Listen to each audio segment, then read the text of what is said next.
жаа үнэн төр бууж байна да. Ос ёй. Тэгээд би эмнэлэгт өвчээд чи гэртээ ганцаараа байж яах вэ? Ганцаарчилж ярилцах хэрэгтэй. Чи яава? Хаана энэ тэр болооч. Энэ юу юм? Боо. Ингэтлээ боошоод байгаа юм. Наад харчин бүр хэрэг сэтэрч шүү.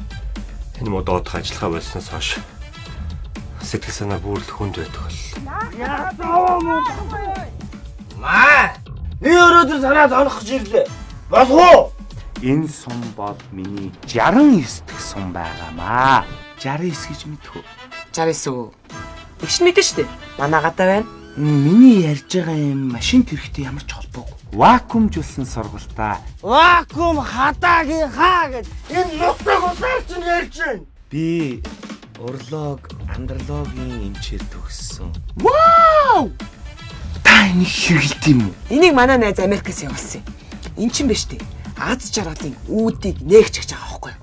Тэгээ их чинь хоймортой залаад байнга залбирч байгаа. Долоох үйл явцгаахгүй юу? Юу юм ч вэ? Чи ч гач донтой юм биш үү?